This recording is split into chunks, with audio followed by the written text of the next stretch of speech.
Problem ہے، تاکہ اس کو آئیڈینٹیفائی کر دیا جائے دوسری سے، اور وہ ایک خاص سمت کی طرف جاتا ہو، یعنی ویگ نہ ہو، مبہم نہ ہو کہ جس سے کئی معنی نکلتے ہوں. اس کو کہتے ہیں آئیڈینٹیفائی کرنا، بالکل کلیئر بیان کرنا کہ آپ کیا کرنا چاہتے ہیں. اسی طرح سے یہ جو لائک کویسچنز ہوتے ہیں، ایک جیسے ملتے جلتے ہوتے ہیں، لیکن ان میں سے آپ نے وہ کویسچن لینا ہے جو زیادہ بہتر ہو. Special care is needed in selecting a research problem. جب آپ ریسرچ پرابلم لیتے ہیں تو خاص کیئر کرنا پڑتی ہے. ریسرچ پرابلم سے مراد آپ کا ٹاپک ہی ہوتا ہے جس کے اوپر آپ ریسرچ کر رہے ہیں. It should be of interest not only to the researcher but also to the some recognized segment of educational community also. اب یہ جس کے اوپر ریسرچ کرنے جا رہا ہوتا ہے یا کرنی ہے ریسرچر نے، وہ صرف ریسرچر کے لیے دلچسپی کا باعث نہیں ہونا چاہیے، بلکہ اس ایجنسی کا بھی ہونا چاہیے جس کے ساتھ وہ جڑا ہوا ہے، یا ایجوکیشن ڈپارٹمنٹ کے لیے، حکومت کے لیے، کمیونٹی کے لیے، دوسرے لوگوں کے لیے بھی وہ اہمیت کا حامل ہو. The significance of research problem for education from either a practical or a theoretical viewpoint should be kept in mind. اب یہ بھی یہ ذہن میں رکھنا چاہیے کہ جو آپ کر رہے ہیں پرابلم سالو، جس کے اوپر آپ ریسرچ کرنے جا رہے ہیں، اس کا تعلق پریکٹیکل شعبے سے ہے یا تھیوریٹیکل سے. تھیوریٹیکل سے مراد ہوتا ہے جو نظریہ ہے، اور پریکٹیکل ہوتا ہے جس کو عملی طور پہ کیا جاتا ہے. کس چیز سے ہے؟ مثال کے طور پہ جو نظریات ہیں لرننگ کے بارے میں، تھیوریز ہیں، وہ تو صرف تھیوریز ہیں، ان کو بھی پروو کیا جا سکتا ہے، اور ان تھیوریز کا اطلاق جب کلاس روم کے اندر کیا جاتا ہے تو وہ پریکٹیکل ہوتا ہے. تو ہم نے دیکھنا ہے کہ اس کا پریکٹیکل شعبے سے تعلق یا تھیوریٹیکل ہے، کس طرح کی ہے. مزید ہم نے یہ بتانا ہوتا ہے کہ research problem should relate to the existing knowledge. اس کے ساتھ ساتھ یہ بھی کہ جو ریسرچ پرابلم آپ کا ہے وہ آپ کے موجودہ نالج سے ایگزسٹ کرتا ہو، اور contributing to education in a meaningful way, یا پھر یہ کہ جو ایجوکیشن کے اندر نالج پہلے سے موجود ہے اس کے اندر اور اضافہ کرے. یعنی ریسرچ کا مقصد یہ ہوتا ہے یا تو جس کانٹیکسٹ میں آپ کر رہے ہیں اس کے بارے میں آپ کو نیا علم دے، یا پہلے سے جو علم موجود ہوتا ہے اس کو مزید اسٹرینتھن کرتا ہے اور بڑھاتا ہے. Research problem should be selected in the context of information اور ایکسپیرینس. اب جو ریسرچ پرابلم یعنی جو آپ نے منتخب کرنا ہے اس کو سلیکٹ کرنا چاہیے کانٹیکسٹ آف انفارمیشن اور ایکسپیرینس، یعنی یا تو آپ کو اس کے بارے میں معلومات ہو، اچھی معلومات ہو، یا آپ کا تجربہ ہو. دیکھیں جب بھی پرابلم آپ منتخب کرتے ہیں، اپنا ٹاپک لیتے ہیں، یا تو آپ کا روزمرہ پہلے تجربہ ہو چکا ہوتا ہے، آپ اس سے گزر چکے ہوتے ہیں، اس کو لیتے ہیں، یا پھر آپ کو اچھی انفارمیشن اس کے بارے میں کوئی بتاتا ہے کہ کون سا شعبہ بہتر ہے، آپ کو کوئی ساتھی بتا دیتا ہے، آپ کا ہیڈ ٹیچر بتا دیتا ہے، ایجوکیشن ڈپارٹمنٹ سے دوسرے لوگ بتا دیتے ہیں، یا لٹریچر ریویو سے بھی آپ کو پتہ چل جاتا ہے، وہ بھی ایک معلومات کا ذریعہ ہے. The research should be familiar with the area to be reached including relevant theories. اب جو ریسرچ جو ہوتی ہے، جب آپ نے تھیوریز کے اوپر کرنی ہے تو جو تھیوری سے متعلق فیلڈ ہوتی ہے اسی کے متعلق ریسرچ ہونی چاہیے. یہ نہ ہو کہ ریسرچ اور ٹائپ کی ہے اور جو آپ کی تھیوری ہے وہ اور طرح کی ہے. اگر وہ تھیوری جو ہے سائنٹیفکلی اس کو پرکھا جا سکتا ہو تو پھر آپ کی ریسرچ بھی سائنٹیفک ہی ہونی چاہیے، ایکسپیریمنٹل ہونی چاہیے، اور اگر وہ سروے سے تعلق رکھتا ہے تو پھر سروے اسٹڈی کرنی چاہیے. تو یعنی فیلڈ ایک ہونی چاہیے دونوں کی. اس کو دیکھا جاتا ہے پرابلم کی آئیڈینٹیفیکیشن کے اندر. اس کے بعد ہم دیکھتے ہیں جی مزید اس کو بھی دیکھتے ہیں کہ research problem should relate to the existing. یہ ہوگی اب نیکسٹ سلائیڈ کے اوپر چلتے ہیں جی. اب ہم دیکھیں پرپز آف اسٹڈی. یہ مختلف ہیڈنگس کی بات ہم کر رہے ہیں. اب پرپز آف اسٹڈی کیا ہے یہ بتانا ہوتا ہے. The purpose of study is to find solution. ایک تو مقصد یہ ہوتا ہے کہ جو ہمارا مسئلہ اس کو حل کرنا، یہ مقصد ہے. Statement of problem and purpose of study should be so framed that the research design for the study could be logically deduced. دیکھیں جب آپ اپنی اسٹڈی کا مقصد بتاتے ہیں کہ میں یہ اسٹڈی کیوں کر رہا ہوں، اس کا کوئی مقصد ہے، کیا آپ دیکھتے ہیں، آپ بتاتے ہیں کہ میں نے ایجوکیشن کے ڈپارٹمنٹ میں یہ پرابلمس دیکھی ہیں، ان کو فیس کیا ہے، تو میری اسٹڈی کا مقصد ان کو حل کرنا ہے، کمیونٹی کے لیے وہ فائدہ مند ہو. تو اب جب ہم اس کو دیکھتے ہیں تو اسٹیٹمنٹ آف دا پرابلم یعنی جو آپ کا پرابلم کا اسٹیٹمنٹ ہے، پرابلم سے مراد جو آپ کا ٹاپک ہے وہ اور جو آپ کا اسٹڈی کا مقصد ہے یہ آپس میں ملنا چاہیے، ایک جیسا ہونا چاہیے. یہ نہ ہو کہ پرابلم آپ کا اور ہے، ٹاپک اور ہے اور پرپز آپ کچھ اور بتا رہے ہیں، وہ دونوں آپس میں ریلیٹ کرتے ہو. سگنیفیکینس آف اسٹڈی، یہ پرپز تھا. اب سگنیفیکینس آف اسٹڈی میں کیا ہوتا ہے، یعنی آپ نے اپنی ریسرچ کی اہمیت کو بتانا ہے کہ آپ کی ریسرچ کس کے لیے مفید ہے، آپ کے لیے ہے، ادارے کے لیے ہے، بچوں کے لیے ہے، اوور آل پوری کمیونٹی کے لیے. It describes the value of conducting the propose study. یہ آپ کی جو آپ نے پرپوز کی ہے اسٹڈی اس کی ویلیو کے بارے میں، اہمیت کے بارے میں بتاتا ہے. The researcher has to state the expected consequences. اب جو متوقع نتائج آنے ہیں ریسرچر ان کو بیان کرتا ہے، اور possible out comes of the study, یا اس اسٹڈی کے یعنی ریسرچ کے جو ممکن نتائج آ سکتے ہیں ان کے بارے میں وہ پیشن گوئی کرے گا، بتائے گا. And how and who will use and benefit from the finding, اور یہ بھی بتائے گا کہ کون اور کس مقصد کے لیے ان فائنڈنگز کو استعمال کرے گا، کیسے کرے گا اور کون کرے گا. مثال کے طور پہ جب آپ ریسرچ کرتے ہیں کسی بھی شعبے میں تو جب آپ سگنیفیکینس آف اسٹڈی لکھتے ہیں تو اس میں آپ اکثر یہ لکھتے ہیں کہ my study will be useful for the teachers, organizers, head teachers, educationist and even the minister of education. اب یہ بتانا پڑتا ہے، اس طرح سے بتایا جاتا ہے کہ ان کے کام آئے گی. It will help them to improve the sector specific in education department. یہ بتایا جاتا ہے کہ یہ ایجوکیشن کے کسی خاص سیکٹر کو امپروو کرنے میں ان کی مدد کرے گا، یہ میری ریسرچ کی اہمیت ہے. تو یہ سگنیفیکینس کو بیان کیا جاتا ہے. پھر اس کے بعد ایک اہم چیز ہے جس کو ہم بولتے ہیں review of literature. Review of literature کا کیا ہوتا ہے کہ سابقہ جو لٹریچر ہے اس کا جائزہ لینا. یہ کس مقصد کے لیے ہوتا ہے؟ پہلی بات یہ ہوتی ہے کہ جب آپ ریسرچ کرتے ہیں تو پرابلم جو لیتے ہیں، پرابلم وہ لیتے ہیں جس کے اوپر پہلے سے بھی کام ہوا ہو. اگر پہلے آپ کو اس کا اویلیبل نہیں ہوگا لٹریچر تو پھر اس کے اوپر آپ کو شہادتیں کہاں سے ملیں گی، انفارمیشن کہاں سے ملے گی. ریویو آف لٹریچر کا طریقہ یہ ہوتا ہے کہ جو آپ نے ٹاپک منتخب کیا اس کے متعلق یا اس سے ملتے جلتے آپ آرٹیکل ڈھونڈتے ہیں، مختلف ریسرچز ڈھونڈتے ہیں جو پچھلے 5، 4، 10 سالوں کے اندر لوگوں نے کی ہے. اب ان کا اسٹڈی کرتے ہیں، ان سے آپ کو کیا ملتا ہے، ان سے آپ کو اس طریقہ کار کے بارے میں ملتا ہے جو ان لوگوں نے اختیار کیا اسی مسئلے کو حل کرنے کے لیے. پھر آپ کو یہ فرق نظر آتا ہے کہ اس وقت یہ مسئلہ کس نوعیت کا تھا اور آج کس نوعیت کا ہے. پھر آپ کو ان کی میتھڈالوجی کا پتہ چلتا ہے کہ انہوں نے کون سا ٹول آف انسٹرکشن استعمال کیا، ٹول آف انفارمیشن. انٹرویو کیا، کویشچنئر کیا، آڈیو ویڈیو کو لی، اس سے انفارمیشن لی، کیا لی. پھر آپ کو وہ وہاں سے پتہ چل جاتا ہے، اندازہ ہوتا ہے کہ انہوں نے کون سا ٹیسٹ لگایا ہے، یعنی اس کو چیک کرنے کی، انالیسس کرنے کے لیے، اور فائنڈنگ کیسے ڈھونڈی. یوں سمجھ لیں کہ وہ جس طرح ہم مختلف تقریبات کو دیکھتے ہیں تو تقریبات کو دیکھ کے ہمیں اندازہ ہوتا ہے کہ اگر ہم نے بھی اس طرح کی تقریب منتخب کرنا ہو تو کیا کرنا پڑتا ہے. تو لٹریچر ریویو سے بہت سی معلومات ملتی ہے. اس کے اندر کیا ہوتا ہے، the important activity in the research proposal is the review of research literature related to the research problem. یعنی جو آپ کا مسئلہ ہے اس کے بارے میں جو لٹریچر ہو تو اس کو ریویو کیا جاتا ہے.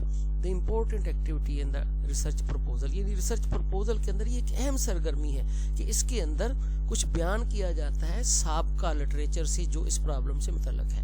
After the problem has been identified, جب پرابلم کو آپ آئیڈینٹیفائی کر لیتے ہیں the information is needed about the problem. تو اس پرابلم کے بارے میں معلومات چاہیے ہوتی ہیں so that it can be put in the proper context، تاکہ آپ اس کو مناسب تناظر میں رکھ سکیں. and the research can proceed effectively، اور مناسب تناظر میں رکھ کے اپنی ریسرچ کو آگے جاری رکھیں. تو پھر معلومات کہاں سے ملیں گی؟ سابقہ لٹریچر سے کہ انہوں نے اس کو کیسے کیا، کس طرح آگے بڑھے. Literature review is trivial task، یہ اس میں بظاہر تو ایک معمولی سا کام ہے، یعنی ٹریویل ٹاسک اس لیے کہا جاتا ہے کہ یہ ایک اتنا اہم کام نہیں ہے، لیکن یہ اہمیت کا حامل بہت ہے. سسٹمیٹک پروسیس، لیکن ہمیں یہ ایک پروسیس کو سسٹمیٹک بنانے میں مدد دیتا ہے، اور یوں سمجھ لیں کہ یہ ہمارے ایک پروسیس کا ایک حصہ ہے۔ آگے ہم دیکھتے ہیں value of review of literature. اس کی ریویو آف لٹریچر کی ویلیو کیا ہے، اہمیت کیا ہے؟ William Wiersma 1986 stated that the review may be useful in any or all of the following۔ اب ولیم ویرسما کہتے ہیں یہ جو لٹریچر آف ریویو ہے ہمیں ان اقدامات میں مدد دیتا ہے۔ پہلا کیا ہے، more specifically limiting and identifying the research problem and hypothesis۔ ایک تو یہ ہمیں ریسرچ پرابلم جو ہے اس کی آئیڈینٹیفیکیشن کو کے بارے میں ہمیں مدد دیتا ہے، کس طرح آئیڈینٹیفائی کرنا ہے، پھر اس کو لمٹ کرنے میں مدد دیتا ہے، اور اس کی ہائپوتھیسز ان مفروضات بنانے میں مدد دیتا ہے۔ پہلے تو لمٹ کیا ہے؟ لمٹ یہ ہوتا ہے کہ ہماری ہر ریسرچ کی کچھ لمیٹیشنز ہوتی ہیں۔ مثال کے طور میں پنجاب کے اوپر ریسرچ کر رہا ہوں، ایلیمنٹری ٹیچر کے اوپر، تو پہلی بات تو یہ کہ میں پنجاب سے باہر نہیں جا سکتا، یہ میری لمٹس ہے، اور دوسرا یہ کہ میں ایلیمنٹری ٹیچروں سے ہٹ کے کسی سے نہیں لے سکتا، یہ بھی میری لمٹ ہے۔ اب ریسرچ جب آپ لیتے ہیں تو آپ کو وہ ایک لمٹ بتاتی ہے لٹریچر ریویو سے کہ آپ ریسرچ کو کس حد تک کر سکتے ہیں، کیونکہ یہ بھی دیکھنا پڑتا ہے کہ اگر آپ پورا پاکستان لیتے ہیں تو دیکھا جاتا ہے کہ کیا آپ کے پاس اتنی کیپیبلٹی ہے سارے پاکستان میں جانے کی۔ تو لٹریچر ریویو سے پتہ چلتا ہے کہ ہم نے کس طرح اس کو لمٹ کرنا ہے، اور پھر پرابلم کو کس طرح آئیڈینٹیفائی کرنا ہے، اور پھر اس کے بارے میں کس طرح مفروضات یعنی ہائپوتھیسز بنانے ہیں کہ میں ان ہائپوتھیسز کے ذریعے ان کو حل کر سکتا ہوں۔ Informing the researcher of what has already been done in the area. اچھا، یہ بھی ریسرچ کو لٹریچر ہی بتاتا ہے کہ اسی شعبے میں اسی پرابلم کے اوپر کس دور میں کیا کچھ کیا گیا، کس نے کیا کیا کیا ہوا ہے پہلے already. Providing possible research design, اسی سے ہمارے سامنے ایک ریسرچ ڈیزائن بن جاتا ہے کہ ہم نے کس طرح کرنی ہے ریسرچ، کیونکہ ہمیں لٹریچر سے پتہ چلتا ہے کہ فلاں بندے نے ریسرچ کی تو یہ ڈیزائن بنایا، یہ کیا۔ اینڈ میتھڈالوجیکل پروسیجر، اور پھر اسی طرح سے ہمارے پاس جو ایک طریقہ کار ہے میتھڈالوجی وہ بھی سامنے آ جاتی ہے، that may be used in the research study, جس کو ہم ریسرچ اسٹڈی میں استعمال کر سکتے ہیں۔ یعنی مختلف لوگوں نے مختلف میتھڈالوجی استعمال کی ہوتی ہے، ہم دیکھتے ہیں کہ مجھے کون سی سوٹ کرتی ہے۔ مزید دیکھتے ہیں providing suggestion for possible modification in the research to avoid unanticipated difficulties. اب کچھ ایسی بھی مشکلات آ سکتی ہیں جن کے بارے میں ہمیں گمان نہیں ہوتا، تو اس لیے جب ہم ان کے لٹریچر ریویو کو پڑھتے ہیں تو ان لٹریچر ان ریسرچز کے اندر جو ماضی کے اندر کی ہوتی ہیں، جو ریسرچر ہوتا ہے جب ساری ریسرچ کر لیتا ہے تو آخر کے اوپر کچھ سجیشن لکھتا ہے، تجاویز دیتا ہے آنے والے لوگوں کے لیے، جس کے اوپر چونکہ اس نے تجربات کیے ہوتے ہیں تو کچھ پہلو ایسے ہوتے ہیں جو اس کے سامنے عیاں ہوتے ہیں، ان کے بارے میں اس نے سجیشن دی ہوتی ہے۔ وہ پڑھنے سے وہ ایسی ڈیفیکلٹیز جو آگے بڑھ سکتی ہیں یا آ سکتی ہیں ان کے بارے میں ہمیں معلومات مل جاتی ہیں، ہم چوکنا ہو جاتے ہیں۔ Identifying possible gaps in research, اور پھر اسی طرح یہ بھی ہے کہ ہمیں یہ بھی پتہ چل جاتا ہے کہ ریسرچ کے اندر کیا کیا گیپ نظر آیا۔ یعنی 2008 میں اگر کسی نے ایک ٹاپک پہ کی، اس کے بعد کسی نے 2014 میں کی، تو دونوں میں کیا فرق رہا، کیا کیا گیپ تھا، پھر آج میں کر رہا ہوں تو تب میں اور آج میں کیا فرق آئے گا۔ Providing a backdrop, interpreting the result of the research study. اب دیکھیں ہر بندے نے انٹرپریٹ کیا ہوتا ہے، ریسرچر نے۔ انٹرپریٹ کا مطلب ہوتا ہے کہ جو اعداد و شمار اس نے اکٹھے کیے ہوتے ہیں ان کی ٹرانسلیشن اپنے لفظوں میں کرتا ہے، بتاتا ہے کہ میری ریسرچ سے یہ اچیو ہوا۔ دیکھیں وہ ڈیٹا تو بول کے نہیں بتاتا، ڈیٹا کی روشنی میں ہم نتیجہ نکالتے ہیں، اس کو انٹرپریٹیشن کہتے ہیں۔ اب ان کی انٹرپریٹیشن کو دیکھتے ہیں 2, 10, 12, 20، جب ہم بہت زیادہ آرٹیکل پڑھتے ہیں تو پتہ چلتا ہے کہ وہ کیسے کیسے انہوں نے کیا۔ اس سے میں کیا ملتا ہے، ایک بیک ڈراپ ملتا ہے۔ بیک ڈراپ کیا ہوتا ہے، جب ٹوٹی سے پانی نکلتا ہے تو اگلا قطرہ جو ہے اس کو آگے چلنے کے لیے پیچھے سے ایک قطرہ ملتا ہے، وہ پیچھے والا جو قطرہ ہوتا ہے وہ اس کو فلو میں کر دیتا ہے، آگے بھیجتا ہے، اور اس سے پچھلا قطرہ اس کو آگے بھیجتا ہے۔ یہ بیک ڈراپ ملنا۔ تو جب ہم نے آگے تسلسل رکھنا، کنٹینیوٹی رکھنی، تو ہمیں پچھلی ریسرچ جو ہوتی ہے وہ ایک بیک ڈراپ کا کام کرتی ہے۔ پھر مزید دیکھتے ہیں purpose of review of literature میں it is essential to a well designed research study, یعنی اس سے ہمیں پتہ چلتا ہے کہ کس کس بندے نے کیسے کیسے ڈیزائن کی ریسرچ کی اور ہم کیسے کریں، ہم ایک بہتر جو صورتحال سامنے آ جاتی ہے. It comes early in the research process and it can contribute valuable information to any part of the research study. دیکھیں یہ پہلے یعنی شروع میں ہی آ جاتا ہے یہ حصہ لٹریچر ریویو, لیکن یہ ہمیں آگے بڑھنے میں بہت مدد دیتا ہے کیونکہ یہ گائیڈ لائن کی طرح ہمیں معلومات دیتا ہے, گائیڈ کی طرح معلومات دیتا ہے. تو لٹریچر ریویو ہی پہلے کیا جاتا ہے جب ہم کوئی ٹاپک ڈھونڈتے ہیں تو اس کے اوپر لٹریچر اکٹھا کرتے ہیں, پھر اسی کی روشنی میں آگے میتھڈالوجی بناتے ہیں, اسی کی روشنی میں آگے انالیسس کے بارے میں سوچتے ہیں, اسی کی روشنی میں ہم دیکھتے ہیں کہ میں کون سا ٹولز آف انفارمیشن یا ٹولز آف ڈیٹا کلیکٹنگ استعمال کروں. آگے فارمولیشن آف ہائپوتھیسز, یعنی ہائپوتھیسز فارمولیٹ کرنا. دیکھیں جو بھی مسئلہ ہوتا ہے نا, اس مسئلے کو حل کرنے کے لیے ہم آبجیکٹیوز یا ہائپوتھیسز بناتے ہیں. ہائپوتھیسز کیسے ہوتے ہیں؟ میں نے پچھلی اپنی ایک ٹاپک میں بھی اسی طرح مثال دی کہ اگر پودا ایک مرجھا جاتا ہے, بار بار لگانے سے گھر میں مرجھا جاتا ہے, تو یہ ایک مسئلہ پیدا ہو جاتا ہے کہ پودا کیوں مرجھایا. اب اس پودے کے یہ تو بن گیا ہمارا ٹاپک کہ پودا مرجھا جاتا ہے, کیوں مرجھاتا ہے, یہ ٹاپک ہے پودے کا مرجھا جانا. اب اس کے اوپر ہم ہائپوتھیسز بناتے ہیں.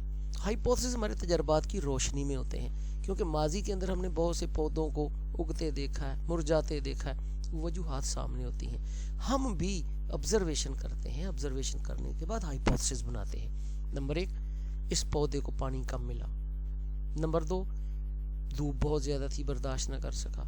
نمبر 3, زرخیز مٹی نہیں تھی اس لیے نہ ہوگا. یہ ہم نے ہائپوتھیسز بنائی. ہائپوتھیسز کو اب ان کو چیک کرتے ہیں تجربات کی روشنی میں. پہلے پانی زیادہ دے کے دیکھتے ہیں, اگر وہ ریجیکٹ ہو جاتا ہے تو پھر چھاؤں تھوڑی سی کر کے دیکھتے ہیں, وہ ریجیکٹ ہو جاتا ہے تو مٹی چینج کر کے دیکھتے ہیں. یہ ہمارے ہائپوتھیسز ہیں. اب فارمولیشن آف ہائپوتھیسز یہ بھی بتانا ہوتا ہے کہ میں نے کیا کیا ہائپوتھیسز بنائے ہیں. اب ان ہائپوتھیسز کی کریکٹرسٹکس کیا ہوتی ہیں؟ A good hypothesis has the following basic characteristics. اس کی درج ذیل خصوصیات ہونی چاہیے. It clearly establishes the nature of the problem and the logic underlying the investigation. یہ اس پرابلم کو ایک قدرتی انداز میں جس طرح سے ہوتا ہے اسی طرح بیان کرتا ہے, اور پھر اس کی انویسٹیگیشن کے اندر جو ایک منطق پائی جاتی ہے کہ اس کی انویسٹیگیشن میں نے کیسے کرنی ہے وہ بیان کی جاتی ہے.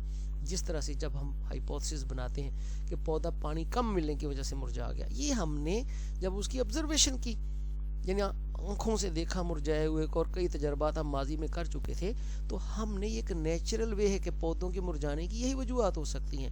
اسی صورت میں ہم نے ہائپوتھیسز بنایا اور لاجک بھی بتا دی کہ پانی کم ملنے کی وجہ سے پودا مرجھا سکتا ہے. It gives direction to the data gathering procedure. اب جب ہم نے یہ ہائپوتھیسز بنا لیے تو ہمیں ڈائریکشن مل گئی کہ ہم نے کیا کرنا ہے, جسٹ ان کو دہرانا, تجربات کو پانی زیادہ دے کے دیکھ لینا, ڈائریکشن مل گئی نا, اور کسی طرف نہیں جانا. دوسری چیز وہ ریجیکٹ ہو گیا, زرخیز مٹی کا استعمال کر کے دیکھ لیا, وہ ریجیکٹ ہو گیا, زیادہ چھاؤں کر کے دیکھ لیا, تو یہ ہمیں ایک ڈائریکشن دے دیتے ہیں. It gives an idea of the possible outcomes of the research proposal. اب جب یعنی اپنے ہائپوتھیسز بناتے ہیں تو وہ ہمیں ایک ممکن حل بتا دیتے ہیں. ہم جب بناتے ہیں تو ظاہر ہے نہیں 5 6 7 جو ہائپوتھیسز بناتے ہیں 4, انہی میں سے کوئی نہ کوئی یعنی صحیح ہو سکتا ہے نا, تو ان میں سے کوئی نہ کوئی پاسبل آؤٹ کم ہوتا ہے جس کے بارے میں ہم اپنی ریسرچ پرپوزل کے اندر ہی بتاتے ہیں کہ یہ ہو سکتے ہیں, اس کا یعنی کوئی نہ کوئی سولوشن ان میں سے ہو سکتا ہے. آگے ہم دیکھتے ہیں کہ لیمیٹیشنز اینڈ ڈی لیمیٹیشنز. میں لیمیٹیشنز اور ڈی لیمیٹیشن دونوں کو چند لفظوں میں بیان کر دیتا ہوں جو آپ کو سمجھ آ جائے گی. ایک ہوتا ہے لیمیٹیشنز. لیمیٹیشنز وہ ہیں کہ جو میری حدود ہیں, جہاں تک میں کام کر سکتا ہوں وہ میری لیمیٹیشنز ہیں, ان سے ظاہر آگے میں بڑھ نہیں سکتا. ایک ہوتا ہے ڈی لیمیٹیشن کہ میری جو حدود ہیں میں ان میں سے بھی اپنے آپ کو اور محدود کر لوں. یہ ڈی لیمٹ ہوتا ہے کرنا. ڈی لیمٹ خود اس کو خاص حد میں رکھنا. مثال کے طور پر میں اس کی مثال دیتا ہوں کہ اگر میں نے ریسرچ کی ہے پورے پنجاب کے اوپر, میں کہتا ہوں پنجاب کے ایلیمنٹری ٹیچر کے اوپر میں ریسرچ کرنے لگا ہوں, ان کی میتھڈالوجی کے اوپر یا اور بھی ان کے کام ایفیشنسی کے اوپر. اب پورے پنجاب سے تو میں ڈیٹا نہیں لے سکتا, پورے پنجاب میں نہیں جا سکتا. میری اب یہ پوری پاپولیشن ہے پنجاب کی, لیکن میں ایک ٹارگٹ پاپولیشن رکھوں گا. میں کہوں گا کہ میں ڈیٹا جو ہے وہ ڈویژن گوجرانوالا سے لوں گا، کیونکہ گوجرانوالا ڈویژن کے 6 اضلاع ہیں، تو 6 ضلع کافی ہیں، یہ ریپریزنٹیٹیو ہیں پورے پنجاب کے. تو میں نے اپنے آپ کو ڈی لیمٹ کر لیا پنجاب سے ہٹا کے ڈسٹرکٹ گوجرانوالا تک، لیکن اس کے نتائج جو ہیں وہ پورے پنجاب بھی آئیں گے جب میں ریسرچ کروں گا. یہ میں نے اپنے آپ کو کر لیا ڈی لیمٹ.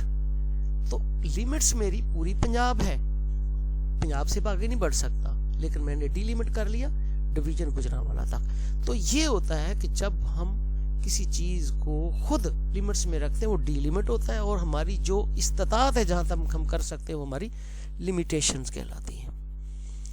آگے دیکھتے ہیں جی procedure of study. Procedure of study سے ہمارا میتھڈالوجی کہ کس طرح سے ہم نے کرنا ہے. اٹ یوزلی ڈسکرائب دا، عام طور پہ یہ کیا بیان کرتا ہے. Sampling procedure. دیکھیں ہم اپنی پاپولیشن لیتے ہیں، پاپولیشن پنجاب ہے، میری پاپولیشن پنجاب ہے، تو میں نے ٹارگٹ پاپولیشن لے لی ڈویژن گوجرانوالا، ابھی میں نے بتایا. اب پورے ڈویژن گوجرانوالا میں سے ہر بندے سے تو میں معلومات نہیں لوں گا، میں اپنے سیمپل رکھ لیتا ہوں. میں کہتا ہوں یہ ہر ڈسٹرکٹ میں سے 100 بندے سے میں نے انٹرویو کرنا ہے، یہ میرے سیمپل بن گئے. سیمپلنگ بتائی جاتی ہے کہ میں نے کیا ہے. پھر سیمپلنگ بھی بتانی، میری سیمپلنگ ہوتی کیا ہے. رینڈم سیمپلنگ ہے. رینڈم سیمپلنگ کا مطلب ہوتا ہے کہ جو بھی ملا اس سے لے لیا، اس سے معلومات لے لیں. کلسٹر سیمپلنگ کیا ہے؟ کلسٹر سیمپلنگ یہ ہے کہ مثال کے طور پہ میں نے ایلیمنٹری ٹیچر کا کرنا ہے، تو ایک مڈل سکول میں چلے جائے تو وہ سارے کے سارے ایک جیسے ہیں، لہٰذا میں کسی بھی مڈل سکول سے لے لیتا ہوں، وہ کلسٹرنگ سیمپلنگ ہے. ایک ہی جگہ سے آپ کو بہت زیادہ لوگ مل جانا، یعنی یہاں پہ سیمپلنگ پروسیجر بتایا جاتا ہے، پاپولیشن بتائی جاتی ہے. پھر آگے nature and design of study. Study کی نیچر اور ڈیزائن بتاتی ہے کہ میں نے آپ کوالٹیٹیو کرنی ہے، کوانٹیٹیو کرنی ہے، کس طرح سے کرنی ہے. پھر اس کے ساتھ ساتھ ٹریٹمنٹ ٹو بی ایڈمنسٹرڈ. پھر یہ ہے کہ آپ نے یہ جو سارا انتظامی امور چلانے ہیں وہ کیسے کرنا ہے.